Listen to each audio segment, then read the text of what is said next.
Hey, what's up YouTube? It's Mike D, Mike D's Auto Works.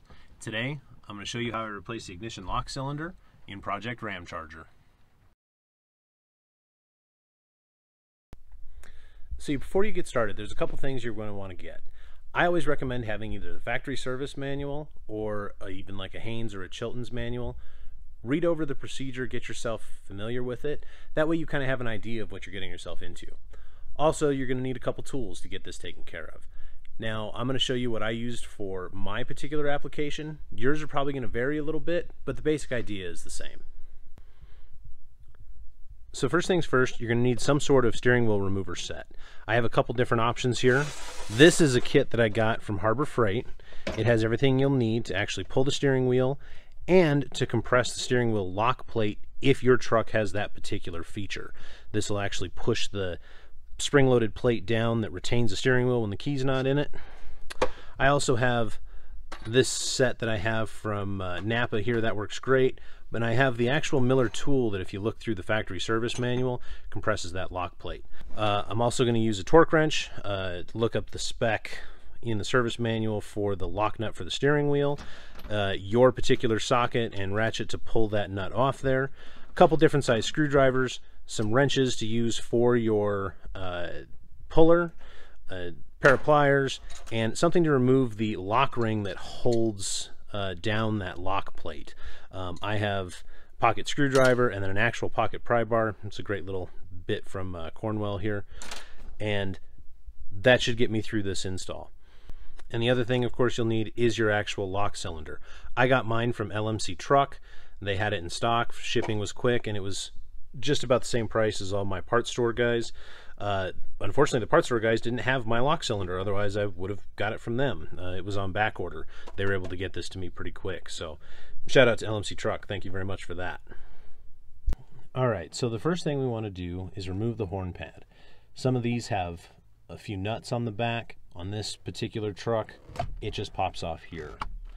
On the back side of it, you're going to have a couple leads for your horn. We're going to go ahead and pull those off there. We'll set this to the side. The next thing we're going to want to do is take your nut loose that holds the steering wheel to the column.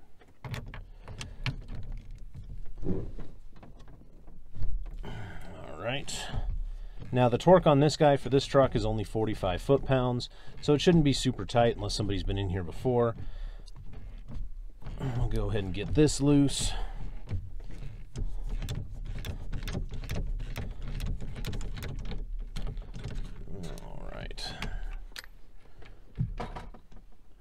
Alright, now the next thing we want to do is we want to mark the relationship of the steering wheel to the column.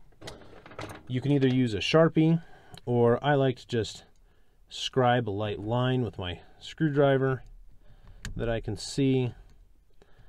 That way I can line it up no problem. However you want to do that, it's fine. Paint marker. Now these do have pretty large splines, so you can get it off one way or the other. Alright, so next thing is we're going to attach our puller to the steering wheel. Get this guy backed off here and get these bolts threaded in. Now these do not have to be super tight, but you do want them to engage a good few threads into the steering wheel so you're not pulling the threads out of it. Get these guys started like so. Same thing on the bottom one. Alright, and then we'll go ahead and tighten this up. And use your wrench. Give this a couple turns. And you'll feel the steering wheel pop free. Just like so. So now we can set this whole assembly off to the side. And voila, this is what you're left with here. So as you can see, this is the lock plate here. And then there is a snap ring right here. This is where you use your attachment in your kit to compress this down and remove that snap ring. So take my kit here, go over this,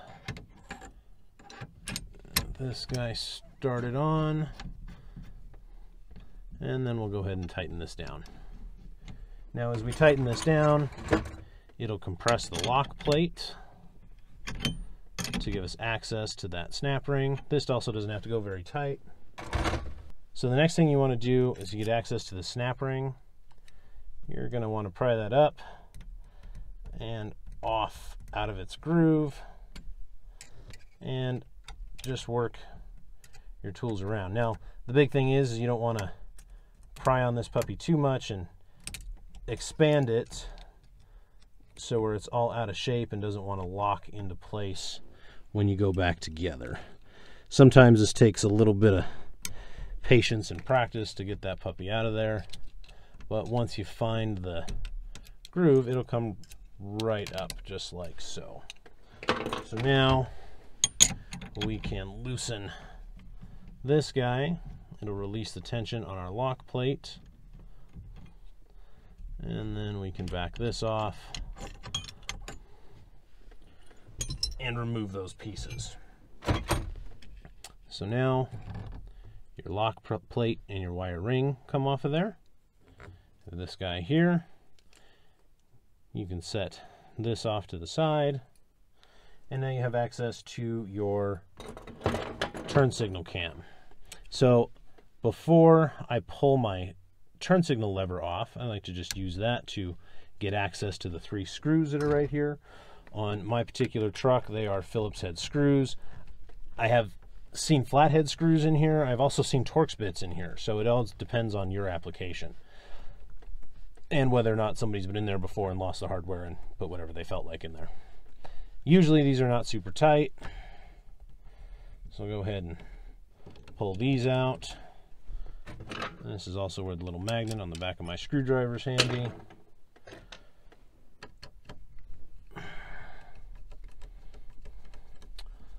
Like so.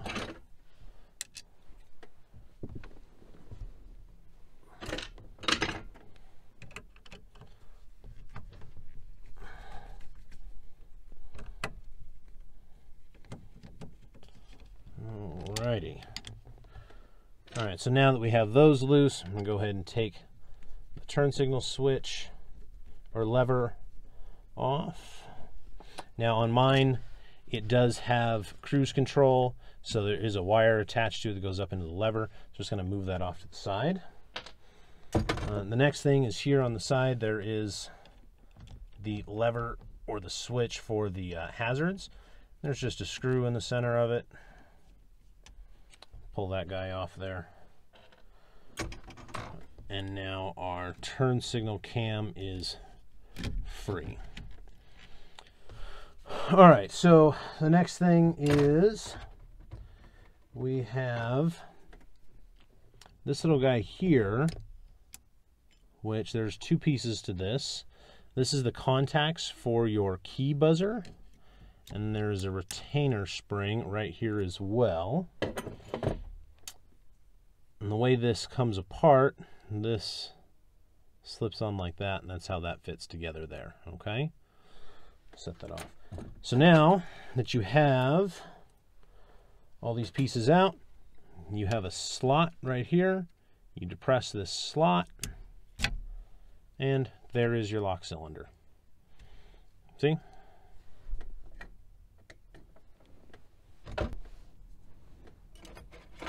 All right, so at this point, you're ready for reassembly. If you want to take the time now to put a little bit of grease in your steering column bearing, you can do that. I'm not going to disassemble my column any further than this, so mine also has a pretty good amount of grease in there, so I'm not going to worry about that. But now we can start the reassembly. First things first, we want to start with our key buzzer piece here. Put this in. And an important note on this guy, if you don't put this in first, on your actual lock cylinder, this little tab right here pops out when you put the key in, like so. If this isn't lined up correctly, or this is out, or you try to put it in with the key in, this will actually interfere with this piece, and you can't get the key all the way in the ignition, and then you can't turn anything. So make sure this is in there first. You can go ahead and insert your lock cylinder, and it'll snap into place. And now is a good time to go ahead and give that a test that everything operates, and that works great. Okay, so the next part is we'll go ahead and get our turn signal cam installed. And on mine, because of my cruise control there, I got to move the wire that's in the lever, make sure it doesn't get trapped behind the cam. And we can get our screws installed and get this piece tightened back up.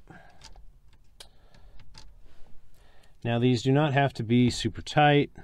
You just want them good and snug, and you want to make sure that they go in nice and smoothly. The last thing you want to deal with is stripped screws or anything like that.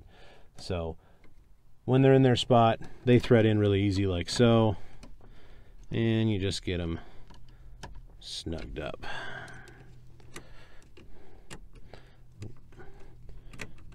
All right, there's the second and the last one here.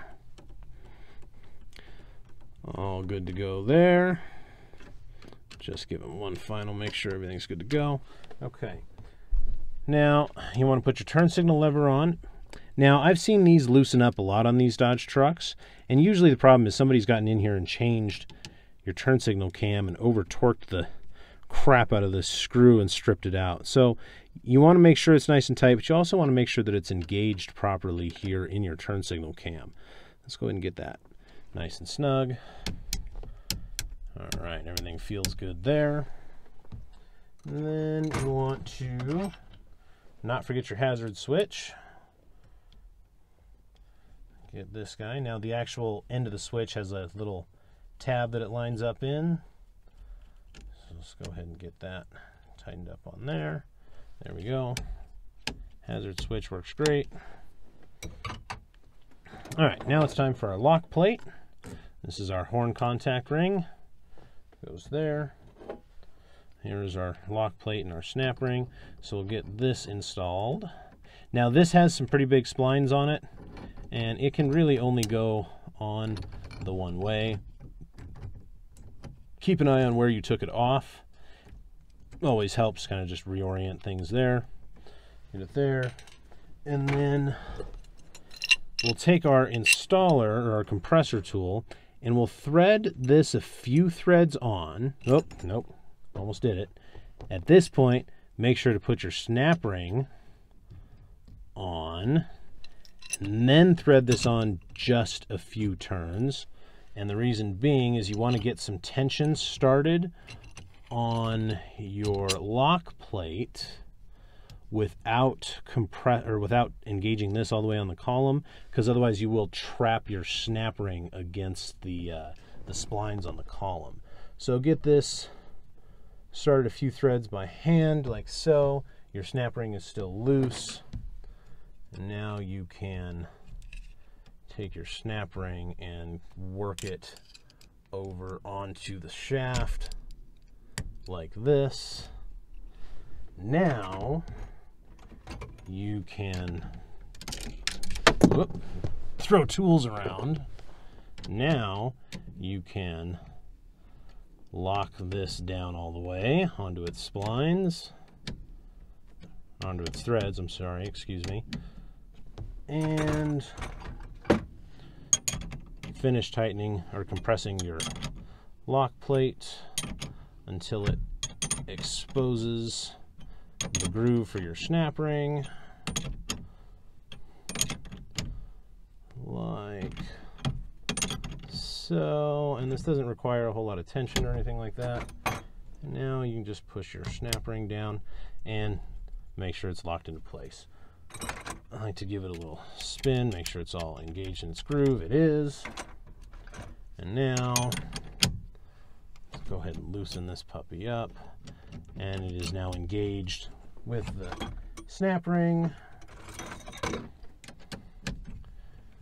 And you can take this guy off. Okay, there you go. Now in that case, I didn't use my plate here. Makes it a little bit easier for you guys to see.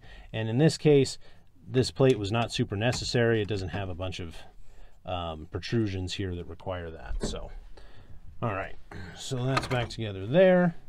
Now it's time to put our steering wheel back on. I'm going to give our lock cylinder one more quick test. Cool, everything's working there. And line up your marks that you made. There you go. And then we'll take our nut and get this guy back on here. We'll go ahead and get it snugged down.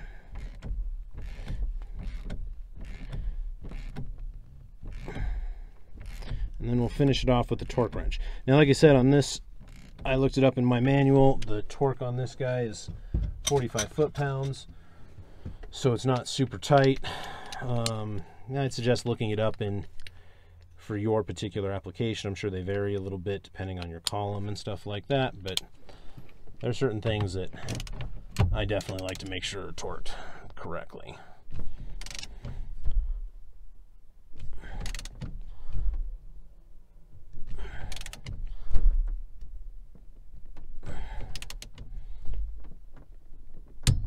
There we go, nice and torqued. All right, so now at this point, you can go ahead and reconnect your horn.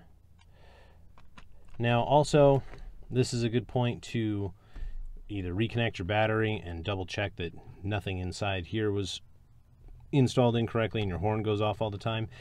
In this particular case, the horn doesn't work. The contacts inside here are broken, so I have to fix those.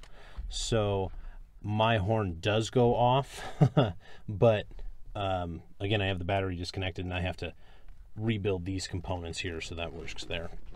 But snap your horn pad into the steering wheel and take your key. Make sure everything works there. The lock works in place. And there you go. You've successfully changed the ignition lock cylinder in your project, hopefully. So that wraps it up for today's video. Let me know down in the comments if you have any questions. I'll do my best to answer them. And also let me know if this is the kind of video that you enjoy seeing. I like doing the tech part of it. I like the explanations. If it was too thorough, let me know. If it wasn't thorough enough, let me know. And bear with me as I continue to work on my camera skills and my audio and all that stuff. I'm going to be doing another video where I introduce the truck a little bit more thoroughly so you can see our plans for Project Ramcharger and what we hope to do with it here on the channel.